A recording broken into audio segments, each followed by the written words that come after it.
this is slated or up this as well, so we are correcting that. But yeah, thank you. That's why we need you guys. Like, let us know when we do stuff like that. Do you guys have any questions for Bonnie or Sally? I'm just a boring marketing.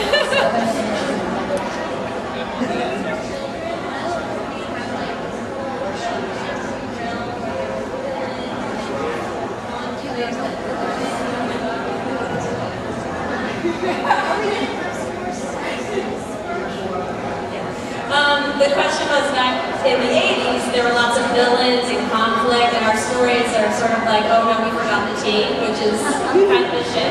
One of the things that we do have to be aware of with this generation of My Little Pony girls is they're a lot younger than they were in the 80s. I mean, I remember playing with My Little Pony when I was 8, 9, 10 years old, and now girls are playing with it when they're 3, 4, and 5. So it's hard for us to have that same level of stories. We actually did test some of our old entertainment with moms of the girls that are currently playing with My Little Pony, and they said, well, my daughter would be afraid of Katrina, and you know, those dragons are kind of scary. So we needed to step back from the villain part of it. Now, we do agree that there can be more conflict and substance, so as you see our new entertainment coming out, you will see that that is being incorporated more into the stories.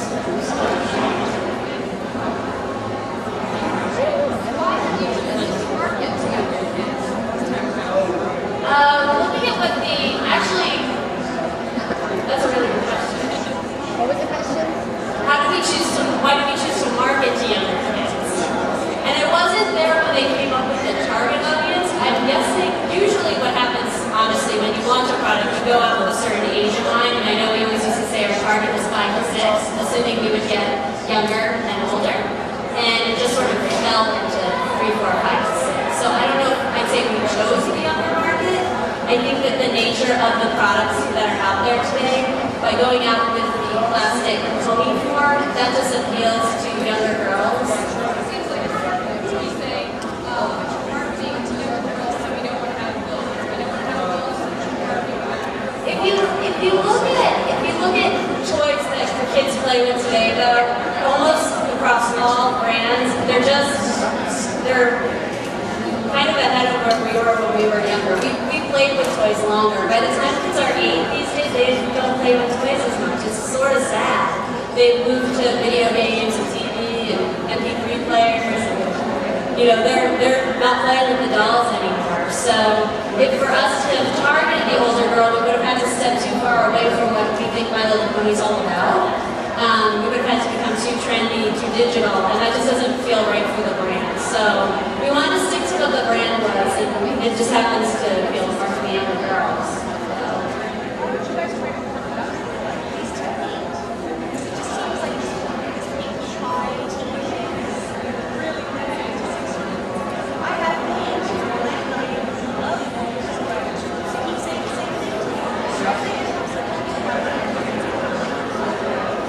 The question was, why don't we try to create different products that would appeal to older girls, like the 8-year-old, and bump it out and offer different things?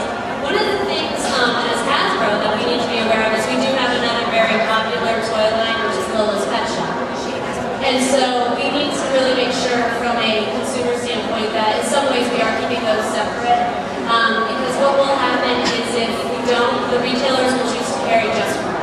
So we really need to make sure that there's a distinct consumer message behind each property so that the retailers feel there's a purpose to carry them.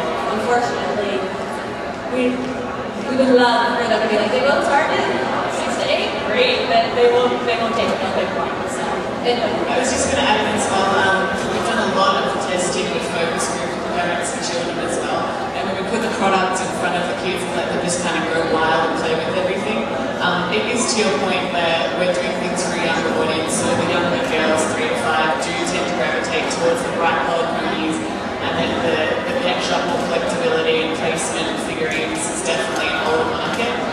And as Michelle said, we do try and keep them separate intentionally for that reason.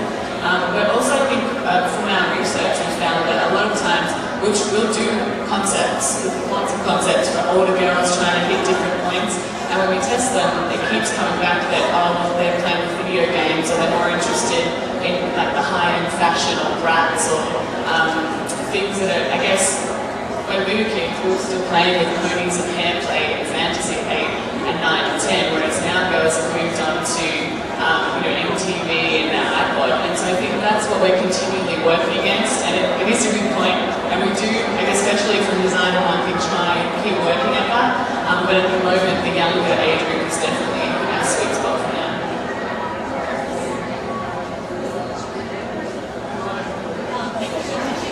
Yes, thank you. I greatly enjoyed your story yesterday of how you started one. The question is that, the original pony being My Little Pony. That name kind of really worked. What made you change it to My Little Pony? It's probably a marketing question. Need a little marketing.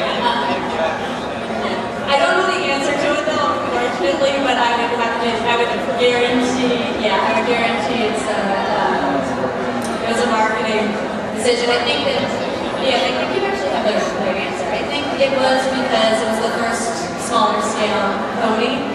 So it did bring that My Pretty Pony, which was the larger one, down to a smaller scale. So it was probably something as simple as that, but I can't really say that's exactly what it was because I wasn't there. But I guarantee it was probably marketing stall. Any naming thing, you can play marketing on it. Sorry. I think also at that time there was another horse line out, and that, to your point, I think it was to differentiate My Little Pony versus whatever else was out at the time.